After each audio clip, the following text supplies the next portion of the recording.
శ్రీ గురుభ్యో నమః. ఈరోజు మన సత్సంగంలో topic commentaries on living part 3 పుస్తకం నుండి. ఇది జిడ్డు కృష్ణమూర్తి గారు రాసింది. ఈరోజు topic is there anything permanent, అంటే శాశ్వతమైనది ఏమైనా ఉందా అని. ఆ ఇల్లుట కొండ మీద ఉంది. అక్కడి నుంచి మెయిన్ రోడ్ కనిపిస్తుంది. ఆ రోడ్డు కావల డల్గా గ్రే కలర్ లోను సముద్రం ఉంది. దానికి ఎప్పుడు జీవం ఉన్నట్టు ఉండదుట. అది అదర్ పార్ట్స్ ప్రపంచంలో ఇతర జాగాల్లో ఉన్న సముద్రం లాంటిది కాదు. అవి నీలంగా రెస్ట్లెస్ గా ఎక్కువగా ఇమ్మెన్స్ గా ఉంటాయి. ఇదేమో బ్రౌన్ గా గాని గ్రేగా గాని ఉంటుంది. ఆ భూమి ఆకాశాలు కలిసే హొరైజన్ అనేది ఎంతో దగ్గరగా ఉన్నట్టు ఉంటుంది. మనుషులు ఆనందిస్తున్నారు అది అక్కడ ఉందని. ఎందుకంటే అక్కడి నుంచి చల్లటి గాలి సూర్యుడితో పాటుగా కిందకు వస్తుంది. చాలా రేర్ సందర్భాలలో ఆ గాలి అన్నది లేకుండా అసలు అక్కడ ఉండదు అనమాట. చాలా అరుదుగా ఉంటుంది.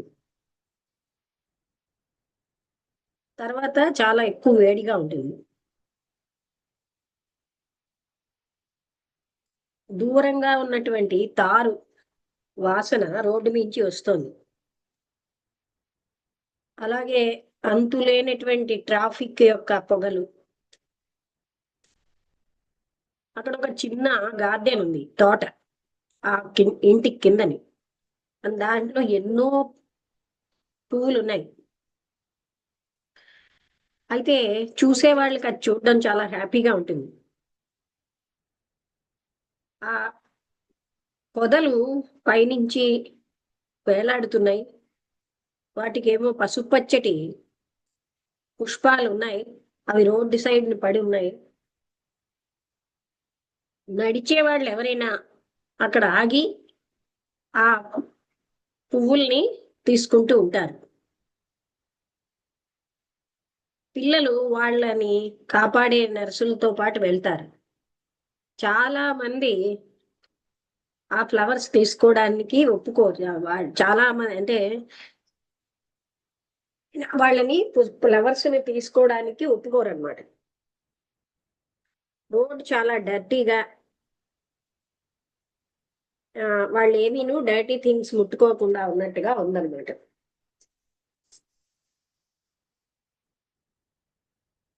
ప్రతి సాయంత్రం చాలా ఎక్కువ దూరంలో కాకుండా ఒక మందిరం ఉంది. దానికి అక్కడ ఒక చెరువు పక్కన ఒక మందిరం ఉంది. ఆ చెరువు చుట్టూ బెంచెస్ ఉన్నాయి. ప్రజలు ఎప్పుడు కూడా అక్కడ కూర్చుంటూ ఉంటారు ఆ బెంచెస్ మీద. అక్కడ ఇటుకలతో ఉన్న మెట్లు నీటిలోకి తీసుకెళ్తున్నాయి. ఆ చెరువుకి చివర్లో ఓపెన్ స్పేస్ లో 4 లేదా 5 అడుగుల దూరంలో ఆ టెంపుల్ ఉంది. ఆ మందిరము, ఆ స్టెప్స్ అంటే మెట్లు, అక్కడ ఖాళీగా ఉన్న స్థలము చాలా క్లీన్ గా ఉన్నాయి. ప్రజలు అక్కడికి వచ్చిన వాళ్ళందరూ వాళ్ళ జోళ్ళు ఇప్పేసి వస్తారు. వచ్చిన ప్రతి ఒక్కరూ బెల్లు మోగిస్తారు. అక్కడ పువ్వులు పెడతాడు ఆ మూర్తి ముందు. చేతులు జోడించి ప్రార్థన చేస్తారు, వెళ్ళిపోతారు. అక్కడ చాలా ప్రశాంతంగా ఉంది. అక్కడ ట్రాఫిక్ ఉన్నా సరే అంత దూరం దాని సౌండ్ రావట్లేదు. ప్రతి సాయంత్రం సూర్యాస్తమయం అయ్యాక ఒక చిన్న ఆయన, అంటే యంగ్ గా ఉన్న ఆయన అక్కడికి వచ్చి కూర్చుంటారనమాట. ఆ శ్రైన్ యొక్క ముఖద్వారంలో. ఆయన ఫ్రెష్ గా స్నానం చేసి మంచి బట్టలు వేసుకుని పరిశుభ్రమైనవి. ఆయన్ని చూస్తే చాలా చదువుకున్నట్టున్నాడు. ఆఫీస్లో పనిచేసే వర్కర్లా ఉన్నాడు, ఏదో ఒక రకమైన పని. ఆయన మఠం వేసుకుని అక్కడ కూర్చుని 1 గంట సేపు కూర్చుంటాడు, లేదా అంతకంటే ఎక్కువ. ఆయన వీపు స్ట్రైట్గా ఉంటుంది, కళ్ళు మూసుకుని ఉంటాడు. ఆయన యొక్క కుడి చేతిలో కొత్తగా ఉతకబడినటువంటి ఒక బట్ట, అది కూడా తడిగా ఉంటుంది. అది కాకుండా అందులో ఆయనకి ఒక పూసల దండ పట్టుకుంటాడు. ఆ కవర్ చేసినటువంటి ఆ వేళ్ళు ఒక పూస నుంచి ఇంకో పూసకి వెళ్తూ ఉంటాయి. అలాగే ఆయన యొక్క పెదవులు కదులుతూ ఉంటాయి. ఇది కాకుండా ఆయన ఎక్కడా కదలిక లేదు. ఆయన అక్కడ కూర్చుంటాడు, డార్క్ అయ్యే వరకు, చీకటి పడే వరకు అక్కడ ఉంటాడు. ఒకళ్ళు లేదా ఇద్దరు అమ్మేవాళ్ళు అక్కడ ఆ టెంపుల్ దగ్గర ఉంటారు. వాళ్ళేంటి వేరుశనక్కాయలు అంటే ఫ్లవర్స్, ఇంకా కోకోనట్స్, అవి అంటే కొబ్బరికాయలు అమ్ముతూ ఉంటారు. ఒకరోజు 3 యువకులు అక్కడికి వచ్చారు, కూర్చున్నారు. వాళ్ళందరూ కూడా 20 సంవత్సరాల కంటే తక్కువ ఉన్నట్టున్నారు. అందులోంచి సడన్ గా ఒక అతను లేచి డాన్స్ చేయడం మొదలెట్టాడు. ఇంకొక ఆయన ఒక టిన్ మీద వాయిస్తున్నాడు ఆయన డాన్స్ స్టెప్పులకు అనుగుణంగా. ఆయన ఒక కాషాయ వస్త్రం వేసుకున్నాడు, ఒకటే వస్త్రం. ఆయన అలా డాన్స్ చేస్తున్నాడు అద్భుతమైనటువంటి కదలికలతో. ఆయన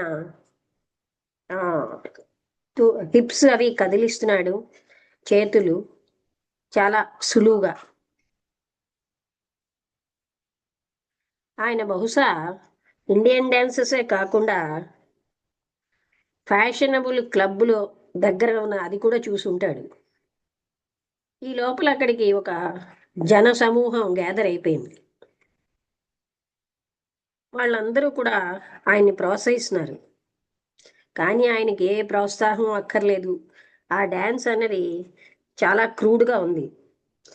ఈ సమయం అంతా ప్రార్థన చేస్తున్న వ్యక్తి అక్కడే కూర్చున్నాడు. ఆయన శరీరం తిన్నగా ఉంది. ఆయన పెదవులు మాత్రమే, అలాగే ఆయన యొక్క వేళ్లే కదులుతున్నాయి. ఆ టెంపుల్ దగ్గర ఉన్న ఆ చెరువులో నక్షత్రాలు కనిపిస్తున్నాయి. మేమందరం ఒక చిన్న రూమ్లో ఉన్నాం, నాయిసీ స్ట్రీట్కి ఆవల. ఆ ఫ్లోర్ మీద ఒక చాప ఉంది, మ్యాట్. మేమందరం చుట్టూరా కూర్చున్నాం. ఆ తెరిచున్నటువంటి కిటికీ ద్వారా పామ్ ట్రీని చూడగలం, ఒకటే ఉంది అక్కడ. దాని మీద ఒక గద్ద అన్నది వాలింది, దాని భయంకరమైన కళ్ళతోటి, షార్ప్గా ఉన్న ముక్కుతోటి. అక్కడ 3 మనుష్యులు ఉన్నారు, 2 స్త్రీలు. అంటే 3 మగవాళ్ళు, 2 స్త్రీలు ఆ వచ్చిన గ్రూపులో ఉన్నారు. స్త్రీలు ఒక సైడ్ కూర్చున్నారు, వాళ్ళకి ఆపోజిట్గా పురుషులు. వాళ్ళేం మాట్లాడటం లేదు, కానీ వాళ్ళు చాలా అటెంటివ్గా వింటున్నారు. అప్పుడు తరచుగా వాళ్ళ కళ్ళు ప్రకాశవంతంగా, అవగాహనతో ప్రకాశవంతంగా అవుతున్నాయి. ఒక చిరునవ్వు వాళ్ళ పెదవుల మీద కనిపిస్తుంది. వాళ్ళందరూ చిన్నవాళ్లే, అందరూ కాలేజీకి వెళ్ళి ఉంటారు, కాలేజీలో చదువుతున్నట్టున్నారు. ఇప్పుడు అంటే కాలేజీలో చదివి ఉంటారు, ఇప్పుడు ప్రతి ఒక్కళ్ళకి ఒక జాబ్ వచ్చేసింది. వాళ్ళందరూ మంచి స్నేహితులు. వాళ్ళు ఒకళ్ళనొకళ్ళు వాళ్ళకి తెలుసున్న పేర్లతో పిలుచుకుంటున్నారు. వాళ్ళందరూ కలిసి ఎన్నో విషయాలు మాట్లాడారు. అందులో ఒక ఆయన తాను ఆర్టిస్ట్ అని ఫీల్ అవుతున్నాడు. అతనే మొదలెట్టాడు సంభాషణ. నేను ఎప్పుడు ఏం ఆలోచిస్తానంటే, ఏదో కొద్ది మంది కళాకారులే నిజంగా సృజనాత్మకంగా ఉంటారు. కొంతమందికే తెలుసు కలర్స్, బ్రష్ ఎలా హ్యాండిల్ చేయాలో. వాళ్ళు డిజైన్లు నేర్చుకున్నారు, వాళ్ళు మాస్టర్స్ అన్నమాట ప్రతి చిన్న పాయింట్లో కూడా. వాళ్ళకి సంపూర్ణంగా అవ్వడానికి కావలసిన విశ్లేషణ, వాళ్ళు అద్భుతంగా సమర్థులు క్యాన్వాస్ మీద వేయడానికి. ఎంతో సమర్థతతో, టెక్నిక్తో, ఇంకా లోతైనటువంటి సృజనాత్మకమైన ప్రేరణతో వాళ్ళు పెయింట్ చేస్తారు. ఇప్పుడు వాళ్ళు అందరికీ తెలిసారు, స్థిరపడ్డారు. వాళ్ళకి ఏదో జరుగుతూ ఉంటుంది. మనీ, ఫ్లాటరీ అంటే పొగడ్తలు, ఈ సృజనాత్మకమైన విజన్ అనేది ఇప్పుడు పోయింది. వాళ్ళకైనా సూపర్గా ఉన్న టెక్నిక్ ఉంది. వాళ్ళ జీవితంలో మిగతా కాలంలో దాంతోటే వాళ్ళు పని చేస్తున్నారు. ఇప్పుడు అది పవిత్రమైనటువంటి అబ్స్ట్రాక్షన్, అంటే మాటలకు అతీతమైన డబుల్ ఫేస్డ్ విమెన్, రెండు ముఖాలు ఉన్నటువంటి స్త్రీలు, ఇలాంటివన్నీ. ఇప్పుడు మళ్ళీ ఒక దగ్గర యుద్ధం, అది అక్కడ కొన్ని లైన్స్ తోటి చూపిస్తారు, స్పేసు, డాట్స్ మొదలైనవి. కానీ అంతర్గతమైన ఆ వైభవం అన్నది పోయింది. వాళ్ళకి పై గ్లామరే మిగిలింది. నేను ఒక కళాకారుని, ఆర్టిస్ట్ని కాను. నాకు అసలు బ్రష్ ఎలా పట్టుకోవాలో తెలియదు. కానీ నాకు ఒక ఫీలింగ్ ఉంది. చాలా ముఖ్యమైనటువంటిది మనం అందరం మిస్ అయిపోతున్నామని, ప్రాముఖ్యమైన దాన్ని మనం మిస్ అయిపోతున్నామన్న ఫీలింగ్ ఉంది. నేను ఒక లాయర్ని అని ఇంకొక ఆయన చెప్పాడు. కానీ ఈ లా ప్రాక్టీస్ కేవలంగా నా లైవ్లీహుడ్ సంపాదించుకోవడానికే. నాకు తెలుసు మనిషి ఎన్నో చెత్త పనులు చేయాలి గెటాన్ అవ్వాలంటే. నేను దీన్ని రేపు వదిలేద్దాం అనుకుంటున్నాను. If not for family responsibilities, అంటే ఇంటి యొక్క బాధ్యతలకు లేకపోతే నేను వదిలేద్దాం అనుకుంటున్నాను. మనిషి యొక్క భయం, అదే పెద్ద బర్డెన్ అయిపోతుంది రెస్పాన్సిబిలిటీస్ కంటే. చిన్నప్పటి నుంచి నేను మతానికి ఆకర్షించబడ్డాను. నేను ఆల్మోస్ట్ ఒక సన్యాసిని అయిపోయాను. ఇప్పుడు కూడా ప్రతిరోజు పొద్దున్న నేను ధ్యానం చేయాలనుకుంటున్నాను.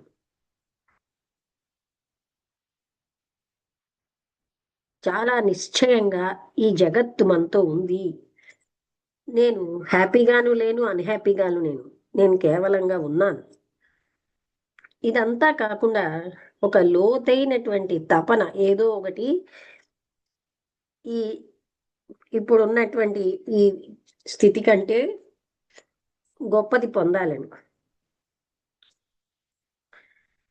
డీప్ తపన ఉంది. వాట్ ఎవర్ ఇట్ ఈజ్, అది ఏదైనా అది అక్కడ ఉంది.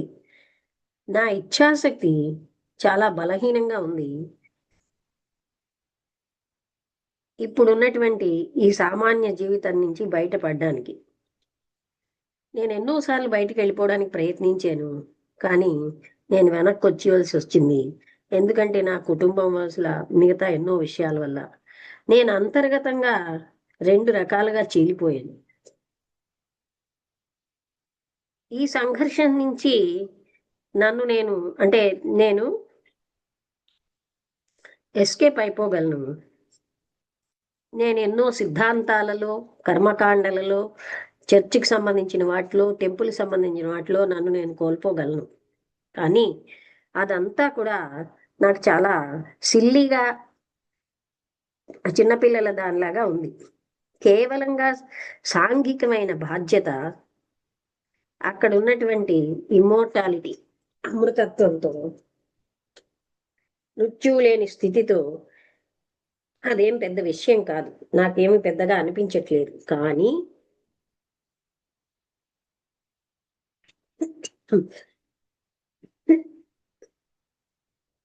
నా లా ప్రాక్టీస్ లో నేను గౌరవించబడుతున్నాను, ఆ వృత్తిలో నేను ముందుకు వెళ్తున్నాను. అయినా అది ఇంకా గొప్పదైన ఎస్కేపే టెంపుల్ కంటే, చర్చ్ కంటే. నేను డబుల్ టాక్ ఆఫ్ కమ్యూనిజం ఇంకా ఎన్నో పుస్తకాలు చదివాను. అక్కడ ఉన్నటువంటి భయంకరమైన అర్ధరహితమైన విషయాలు చూశాను. అన్ని చోట్ల నేను ఎక్కడికి వెళ్ళినా, ఇంట్లో గాని, కోర్టులో గాని, ఒంటరిగా నడుస్తున్నప్పుడు గాని, ఈ ఆంతరంగిక బాధ రెమెడీ లేని జబ్బులాగా ఉంది నాకు. నేను ఇక్కడికి ఎందుకు నా ఫ్రెండ్స్ తో వచ్చాను, రెమెడీ కనుక్కోవడానికే కాదు. ఆ విషయాల్లో మీరేం చెప్పారో నేను చదివాను. బట్ ఒకవేళ వీలుంటే ఈ ఆంతరంగికమైన జ్వరం ఏమిటో తెలుసుకోవాలని నేను ఒక బాయ్గా, పిల్లవాడిగా ఉన్నప్పుడు నేను డాక్టర్ అవ్వాలనుకున్నానని మూడో ఆయన చెప్తున్నాడు. ఇప్పుడు నేను ఒక డాక్టర్ని. నేను ఇప్పుడు ఎంతో డబ్బు సంపాదించగలుగుతున్నాను, ఇంకా ఎక్కువ కూడా సంపాదించగలను. కానీ దేనికోసం?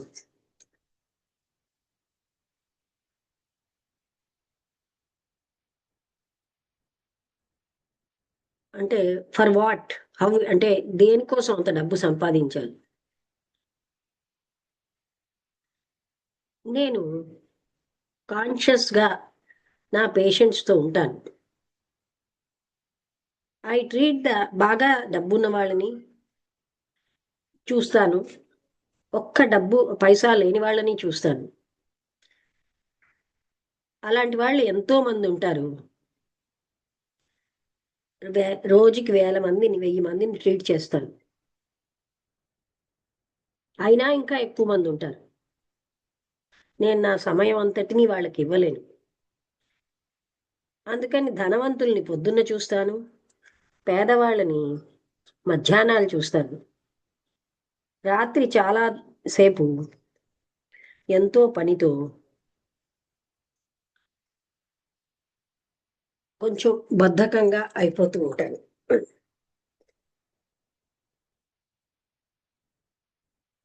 బాగా రిచ్ పీపుల్ కోసం ఎంత శ్రమ తీసుకుంటున్నానో, డబ్బు లేని వాళ్ళ కోసం, పేదవాళ్ళ కోసము అంతే తీసుకుంటున్నాను. అండ్ ఇప్పుడు నాకున్న సింపతి తగ్గిపోతుంది, ఆ సెన్సిటివిటీని కోల్పోతున్నాను. అది మెడికల్ ప్రాక్టీషనర్కి ఉండవలసినది కోల్పోతున్నాను. నేను ఇక్కడ అన్ని కరెక్ట్ పదాలే వాడాను.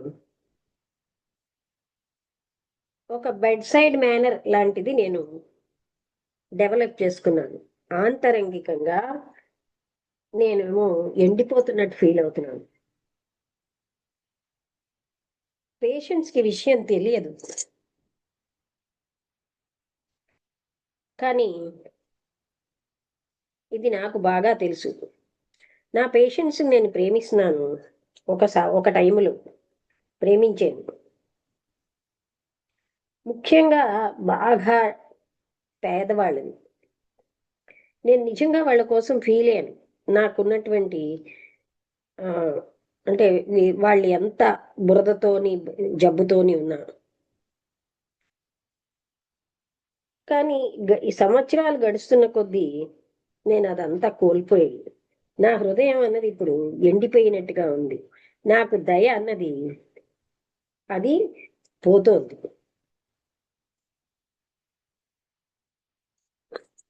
నేను ఒక కంప్లీట్ చేంజ్ వస్తుందని కొన్నాళ్ళు బయటకు వెళ్ళిపోయాను.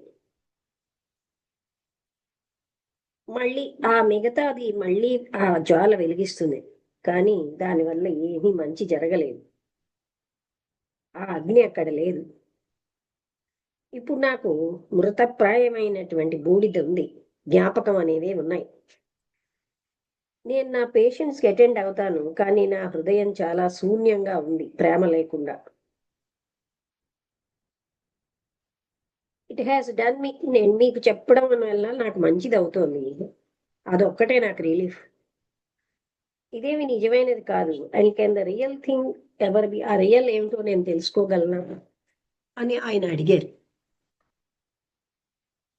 మేమందరం సైలెంట్ గా ఉన్నాం. ఆ గద్ద ఎగిరిపోయింది. ఒక పెద్ద కాకి వచ్చింది, అక్కడ కూర్చుంది ఆ పామ్ ట్రీ మీద. బ్లాక్ గా ఉన్న దాని ముక్కు సూర్యకాంతిలో మెరుస్తోంది. అంటే aren't all these problems interrelated? మీరు చెప్పిన సమస్యలన్నీ ఒకదానితో ఒకటి సంబంధంగా లేవా? But these 3 problems are essentially dissimilar, are they? కానీ నాట్ ఎసెన్షియల్లీ డిసిమిలర్. ఇవి ఒకదానికి ఒకటి సంబంధం లేనట్టుగా లేవు అంటున్నారు. అంటే ఆలోచించండి అన్నాడు lawyer. It looks like my 2 friends and I are in the same boat. నాకు అనిపిస్తోంది నా ఇద్దరు స్నేహితులు నేను ఒకటే బోట్ మీద ప్రయాణిస్తున్నాం, అంటే మా సమస్యలు ఒకలాగే ఉన్నాయి. We are all after the same thing. మేము అందరం ఒకదాని వెనకాలే ఉన్నాం. దాన్ని మేము డిఫరెంట్ పేర్లతో పిలుస్తున్నాం, ప్రేమని, సృజనాత్మకతని, ఇంతకంటే గొప్పదైనదని. But it's really the same thing. కానీ అందరిది ఒకటే.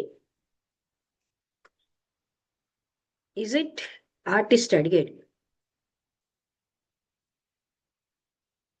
నేను ఒక్కొక్కప్పుడు అద్భుతమైన సౌందర్యాన్ని, జీవితం యొక్క విశాలత్వాన్ని చూస్తున్నాను. ఆ క్షణాలు నాకు పాస్ అయిపోయింది.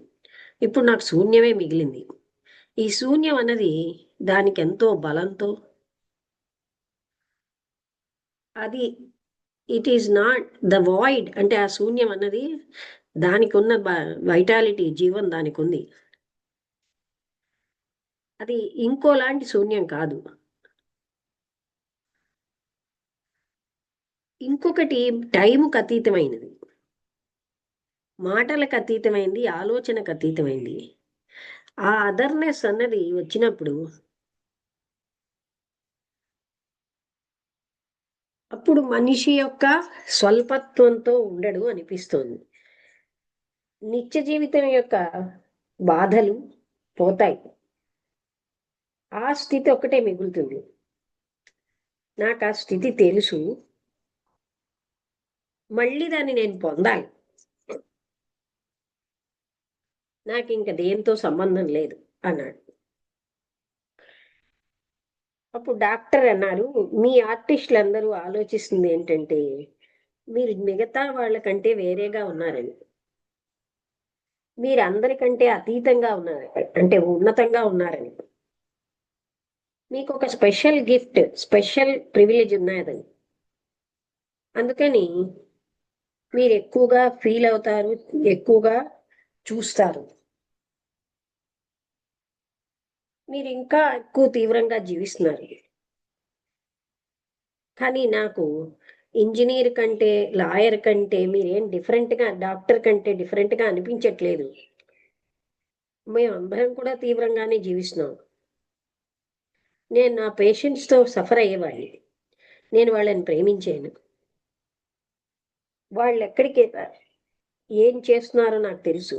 వాళ్ళ భయాలు, వాళ్ళ ఆశలు, వాళ్ళ నిస్పృహలు. నేను వాళ్ళ కోసం ఎంతో తీవ్రంగా ఫీల్ అయ్యాను. మీరు ఎలా అయితే ఒక మేఘం కోసం ఫీల్ అవుతారో అలాగా,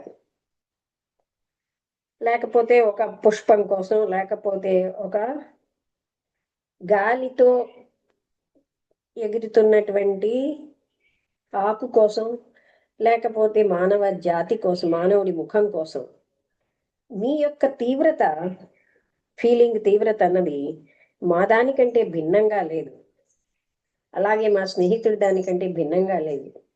ఆ తీవ్రత ఫీలింగ్ లో అన్నది అదే ముఖ్యం.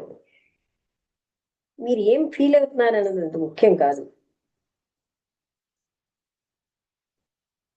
ఆర్టిస్ట్ ఏమిటి ఇష్టపడతాడంటే తాను చాలా సుపీరియర్ గా ఉన్నానని, పర్టికులర్ ఎక్స్ప్రెషన్ తో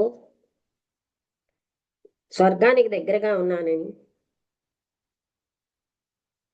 నాకు తెలుసు ఆర్టిస్ట్ అన్న పదం వినగానే ఈ ప్రపంచం ఏమో శ్వాస అంటే పీల్చదు. But you are as human as the rest of us. కానీ మాలాగే మీరు కూడా మానవులే. తీవ్రంగా, కీన్ గా, ఎలైవ్ గా, వైబ్రెంట్ గా ఉన్నారు మీ విషయంలో.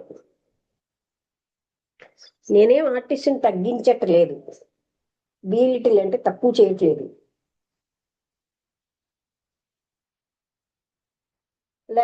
am I jealous of him? లేకపోతే నాకు వాళ్ళంటే am I jealous of him? వాళ్ళంటే అసూయ లేదు. నేను కేవలంగా ఆ తీవ్రత, ఫీలింగ్ యొక్క తీవ్రత అన్నది అదే ముఖ్యమని చెప్తున్నాను. అది రాంగ్ గా డైరెక్ట్ అవుతోంది. ఆ ఫలితంగా సంక్షోభము, బాధ తనకి ఇతరులకి వస్తున్నాయి. పర్టికులర్ గా ఎవరైతే పవర్ లో ఉంటారో వాళ్ళకి. ఇక్కడ పాయింట్ ఏంటంటే మీరు నేను ఒకే విషయం వెనకాల ఉన్నాం. మీరేమో బ్యూటీ అనే దాన్ని తిరిగి మీరు పొందాలని ప్రయత్నిస్తున్నారు. అండ్ వాస్ట్నెస్ ఆఫ్ లైఫ్, జీవితం యొక్క విశాలత్వాన్ని నేను మళ్ళీ ప్రేమించాలని కోరుకుంటున్నాను. ఇది ఎంత ఉన్నదండి వాళ్ళ. ఒకసారి పేజీ నెంబరు 40, చాప్టర్ 43.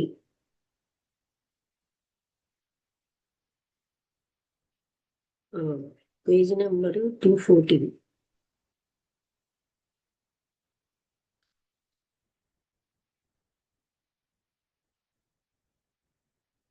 ఇంకా 3 పేజీలు ఉన్నాయి. చదువుదామా లేకపోతే రేపు చదువుదామా?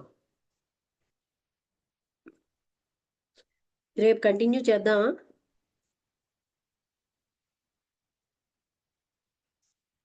ఇక్కడికి ఆపుదాం వాళ్ళకి. రేపే ఇంటరాక్షన్ పెట్టుకుందాం, సరేనా?